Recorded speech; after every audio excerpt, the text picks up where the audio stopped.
All right, let's unpack this. I want you to picture something for a second. Okay. We've all seen it in, science fiction for decades. It's practically a trope at this point. You walk into a room, maybe it's a grid, maybe just a blank white space.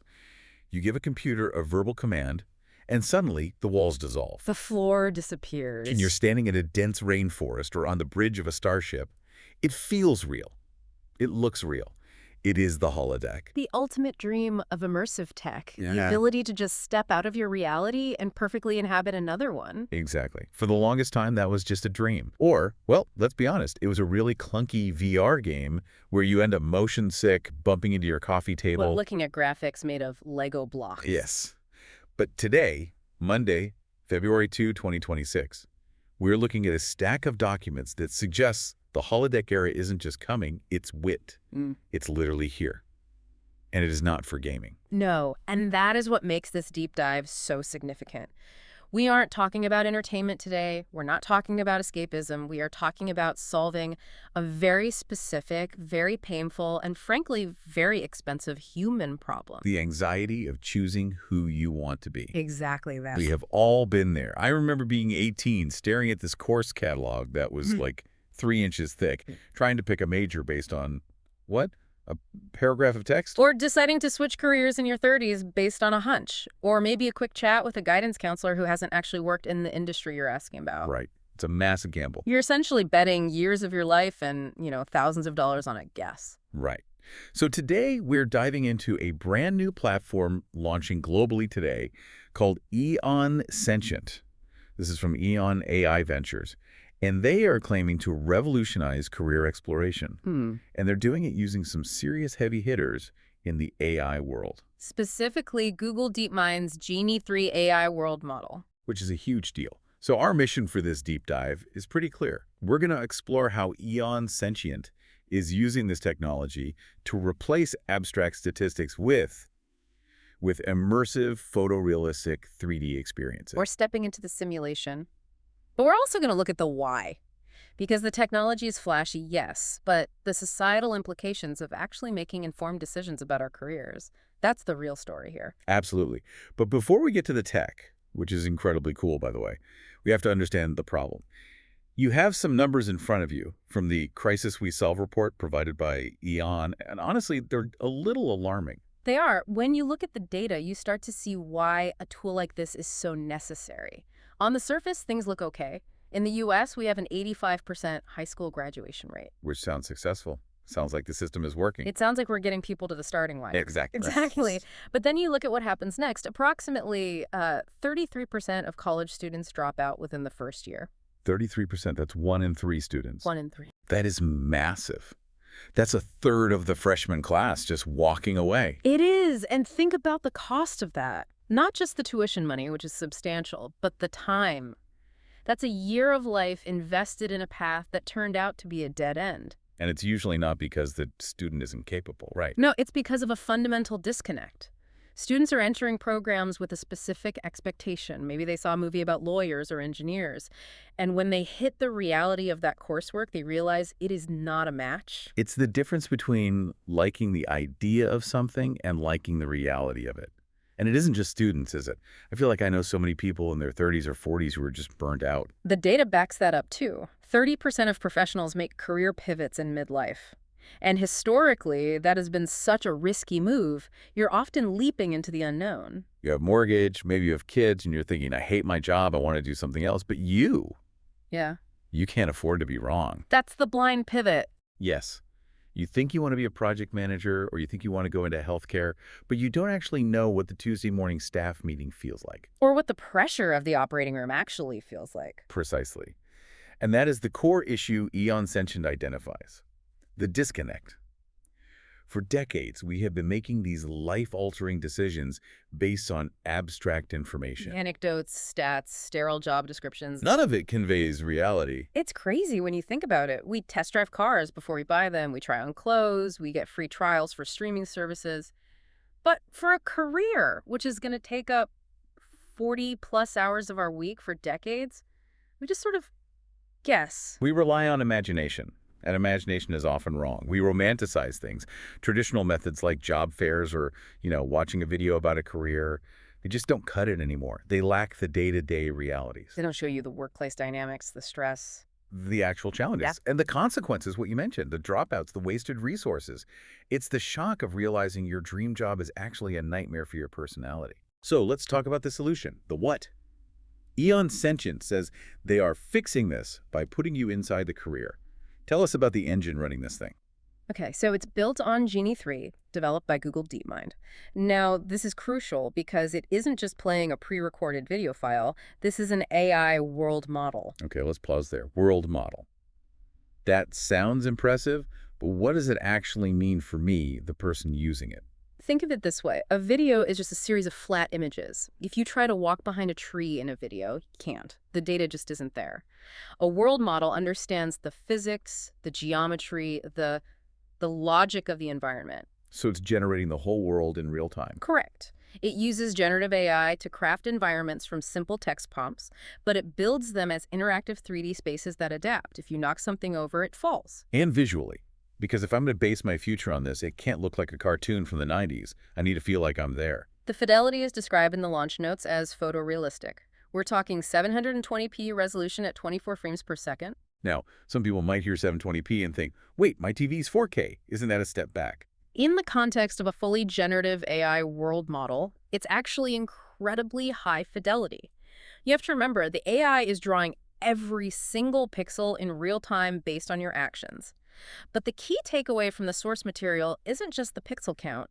It's that these environments demonstrate spatial presence and consistency. Spatial presence. That's the fancy way of saying your brain is tricked into thinking you are physically occupying the space. Exactly. It isn't a flat image. You can navigate it. It has depth. It feels solid. When light hits a metal surface, it reflects correctly. That consistency is what triggers the feeling of reality. And the best part for me is the accessibility. When I hear holodeck, I immediately clutch my wallet. I think I need to build a special room or buy $10,000 worth of equipment. Not at all. And this is a strategic move by EON app. The platform is designed to be plug and play. It works on standard web-enabled devices. So your laptop, your tablet. So a kid in a rural high school library with a Chromebook can use this. Ideally, yes. But if you do have VR hardware, it supports that for the full immersive experience. They've removed the physical infrastructure barrier. That is huge for democratization. Yeah. Okay, so I'm logged in. I'm ready to try a career. What is the actual experience? What is this day-in-the-life feature? This is the core of the platform. You aren't just watching someone else work. You are inhabiting the role. You are the one doing the job. Give us some examples, because doing the job can mean a lot of things. What can I actually be today? Well, the launch includes over 150 career scenarios. The source material highlights a few really distinct ones to show the range. For instance, you could find yourself walking the bustling floors of a Tesla Gigafactory. Okay, so I'm not just seeing a picture of a factory, I'm walking the line. Right, you're hearing the hum of the machinery, you're seeing the robotic arms moving in sync. You might be tasked with inspecting a battery array. It captures the scale and the noise. See, that's vital, because some people thrive in that high-energy industrial environment. Other people might step into that virtual gigafactory and immediately think, I want to go home. And that is a success. You just saved yourself a degree in industrial engineering. Exactly. What else have they got? If you are leaning toward healthcare, you could be observing surgery in a cutting-edge operating theater. Now, that's high stakes. It is. And it's not just about the anatomy, it's about the environment. The beeping monitors, the sterile lighting, the pressure. You might think you want to be a surgeon because of the prestige, but until you stand over the table and see the blood, even virtual blood, you don't know if you have the stomach for it. Or the patients. Precisely. And for something completely different, you could be navigating the high seas as a ship navigation officer. That is incredible variety, from a factory floor to the ocean. And imagine the difference in sensation. The factory is loud and enclosed, the ship's bridge is open, looking out at a moving horizon. The weather changes. And the key is the interactivity, right? Yeah. I'm not just a ghost floating through the room. No, the world responds to you. These environments involve specific task simulations. You have to flip the switches, you have to make the incision, and crucially, you aren't alone. You're talking about the next-gen avatars. Yes! These are human-like, adaptive avatars that provide guidance and feedback based on what you actually do. They aren't just scripted characters who say the same 3 lines over and over. So if I mess up the navigation on the ship, my virtual captain is going to let me know. It seems so. It creates a feedback loop that's essential for learning. If you make a mistake in the operating room, the attending surgeon avatar corrects you. It turns it from a sightseeing tour into an actual simulation of the job's demands. That is the difference between watching and doing. It creates a safe space to fail. You can crash the ship in the simulator, so you don't do it in real life. Exactly. Okay, so you mentioned 150 careers are available right now. That is a lot, but let's be real, there are tens of thousands of different jobs. If I want to be something niche, is this useful? This is where the scale comes in.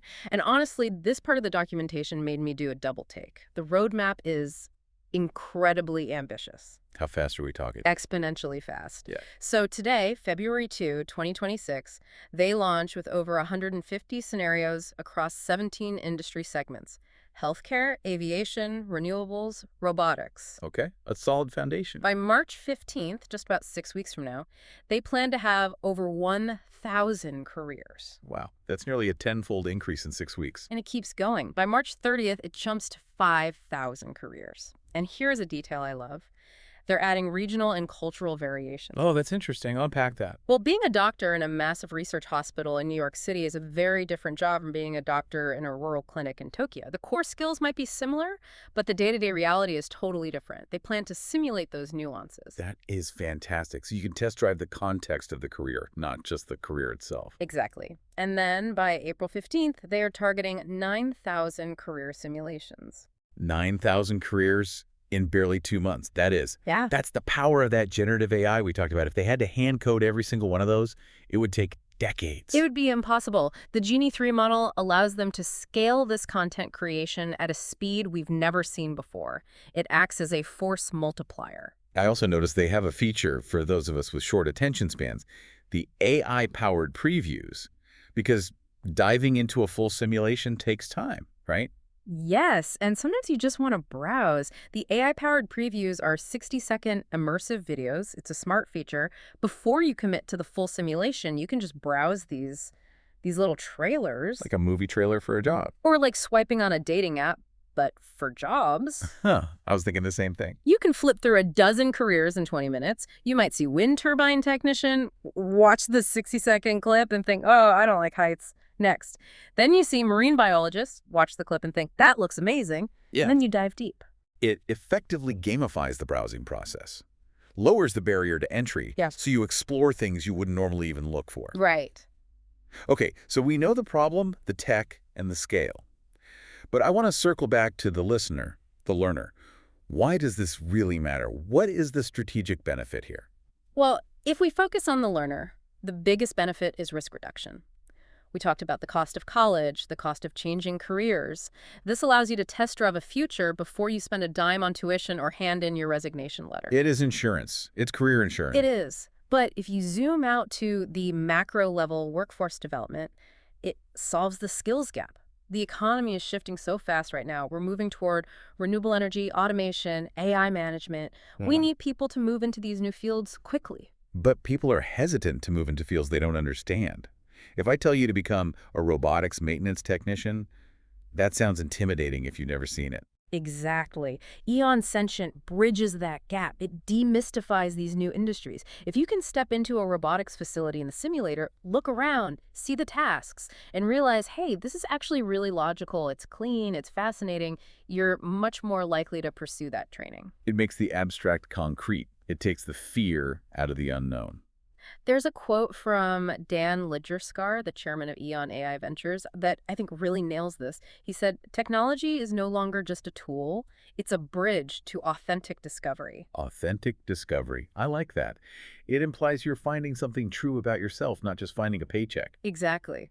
He goes on to say, in today's high-stakes economy, seeing and living tomorrow's career is the game changer institutions, students, and job seekers have long needed. It really is about confidence, moving from guessing what a job is like to knowing. And think about the ripple effect of that confidence. If a student enters college knowing exactly what they want to do because they've already done it in a simulation, they're less likely to drop out. And if an employee switches careers because they've tested the new role, they're more likely to stay and be productive. It's a win for the individual and a win for the economy. It brings efficiency to a market that has been incredibly inefficient for a long, long time. So to recap for everyone listening, EON Sentient has officially launched. They're using Google DeepMind's Genie 3 to turn career counseling into a true holodeck experience, starting with 150 careers, aiming for 9,000 by mid-April. And remember, this is accessible. You don't need a supercomputer. You just need to be curious. Whether you're a high school student trying to figure out your major, or you're sitting in a cubicle right now wondering if you should become a wind turbine technician, the tool to try before you buy a career finally exists. It is a pivotal moment for education and workforce development. We're finally using our most advanced technology to help humans make one of the most human choices: what to do with their lives. Which leads me to a thought I've been mulling over. If this technology is as good as they say, if the spatial presence is real and the tasks are accurate, here's my question. If I spend 50 hours in the EON Sentient simulator running a Tesla Gigafactory line, and I ace every scenario, at what point does that stop being career exploration and start being work experience? That is a fascinating frontier. Will we see a day where your resume includes virtual simulations as valid proof of competence? Imagine applying for a job and saying, I haven't done this physically, but I've logged 200 hours in the sim and I have a 99% efficiency rating. If the simulation is perfect, is the experience real? I think we are about to find out. Something to think about. That's it for this deep dive into the holodeck era. Stay curious, everyone.